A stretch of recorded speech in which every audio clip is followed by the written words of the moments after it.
a council. Mm. That's how I'm serious. You know, today, Yeah. and this is off topic, but on topic.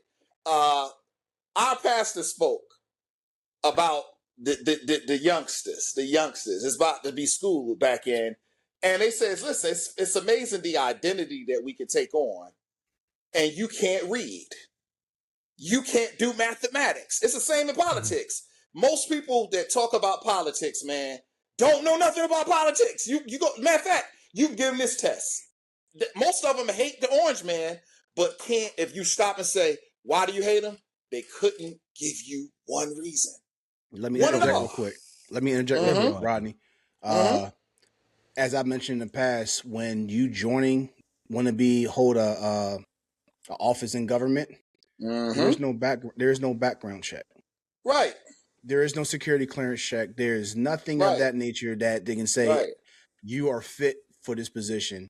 Right. But the people contributing to that. You know what I'm saying? Yeah. You get elected, but there's no background check. There's no checks and balances to make sure that this person is fit for government or fit for office. But they do it for military. They do it for federal employees. They do it for state employees. They do it for your local Wawa, your local Home Depot. Right. At the very top, there is no official. Right. That's weird, right? Background check for. That's weird. You can be convicted. Look, we're seeing what they did. This is Constitution, though. Donald Trump. People thought this was just a random. Nah, we follow the law of the land. Says that the president. They decided he cannot be prosecuted ever. It ain't just him. Any president from here on out cannot be. That's what they deemed. It is what it is. You may not like it. So let me ask you a question then.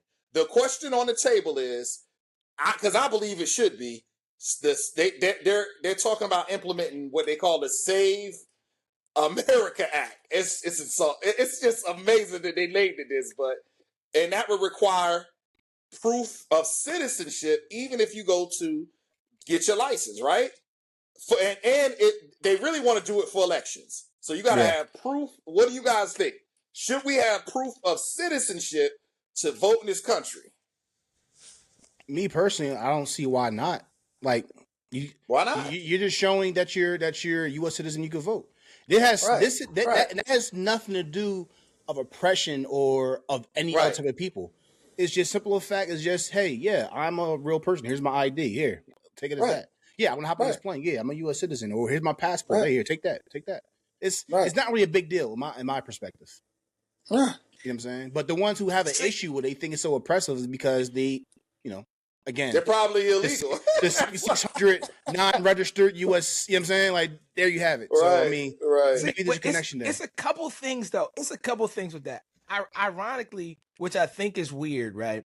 That they ultimately, by statistics, they think a person that's a non-U.S. citizen would always vote Democratic, right? Which is, I mean, I think that's ironic because why would you just automatically think a person who is a non-U.S. citizen would just be like, oh, I'm gonna vote Democratic on the Democratic side? They might vote on the Republican side, right? So it is weird. I always find that very strange that they would say an illegal person they're gonna vote for a Democrat because I guess they align with more democratic values. That's the one side of things that I think is strange. Oh, it is an assumption, right? It's really an assumption because you can't necessarily say, first of all, if somebody is a non-citizen, you know what I mean? They're not, obviously, if they're voting illegally, they're not putting down whether they're a Democrat or Republican.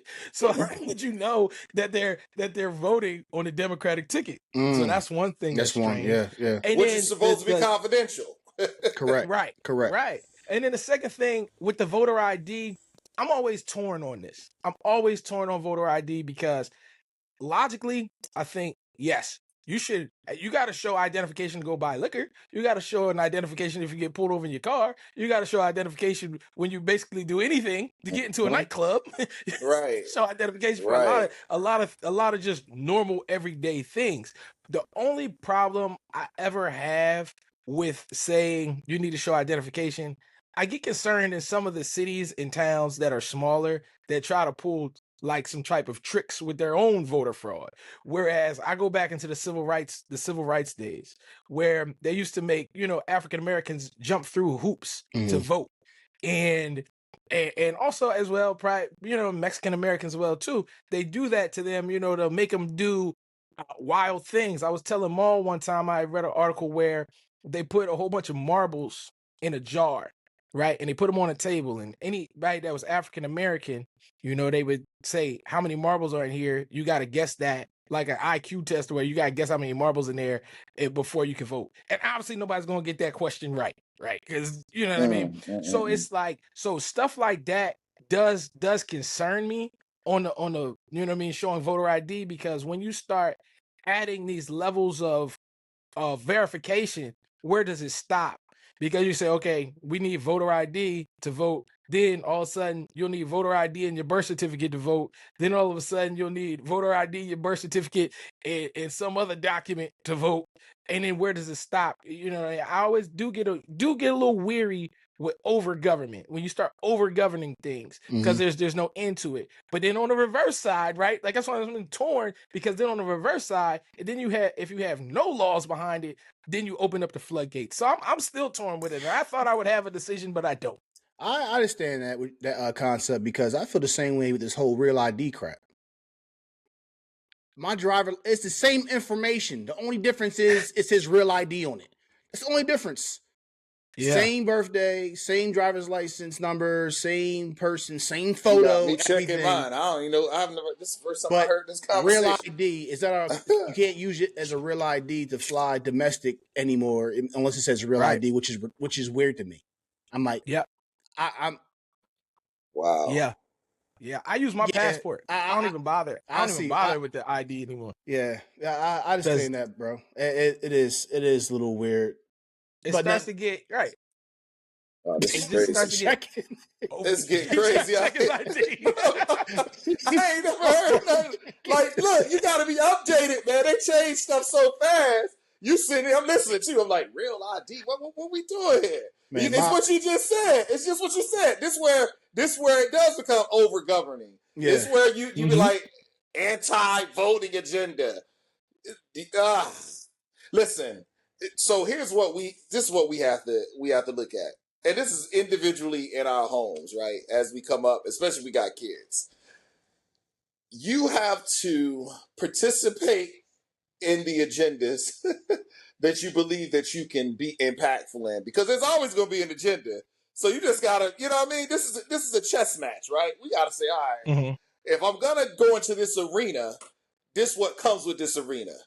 The crazy part is, though, there is no real play for us in the federal arena locally. I'm just being honest. Yeah. If you haven't played locally and you're not in the federal arena, it's no reason to play there. Maximize your local impact, right? And if all this comes up, the good part is, listen, I used to be anti-vote, man. I think that was more because of the cults that I was in once upon a time. But now I told my wife, I said, you know what? It's so much that we miss out on that we can get for ourselves. I'm talking local grants. Just that we don't know exists, and folks come in and snatch it up. So while you complaining, you don't show up to the community meetings, and they invite you. They send texts now. They come in the form of spam. You could join groups, right? And you can be in the know. But can I be honest? If you're just one of those that is just complaining, like the Orange Man is complaining, there's no reason for it. You're back in office. You can only run 2 terms. You got 2 terms eventually. To just be complaining, you know what it does? It sets the avenue for people to complain. You know what I'm saying? The question is, what area of impact, and I still believe it even more now, vote on it. You don't like it? Let's put this up for a vote and vote for people that will get behind the actions in which you believe to the best of, because it's not going to perfectly align. So you want to get, because I used to say, and I used to tell you this, Jamal, I ain't voting if it ain't dead on. And I realized that's not logical. Even as a, you know what I mean? It's so you want to get it's not realistic. So you want to get as close to what their track record is, right? And then you got to make a choice. And they're going to get some stuff done, and they may not. But what is their track record to getting specific items done?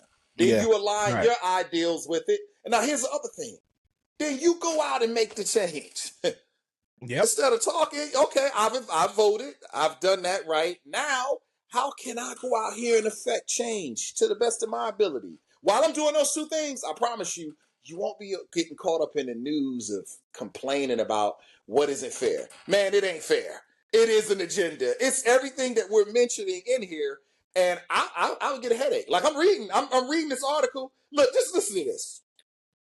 They argue overgoverning leads to, right, anti-voting agenda that would disproportionately disenfranchise eligible U.S. citizens. You see how that get all crazy? Like you said, overgovernment. So you know what? The better solution is align your ideals with who you want in office, hold them accountable, but that's not enough. Then go out, get off the bench, and go do something.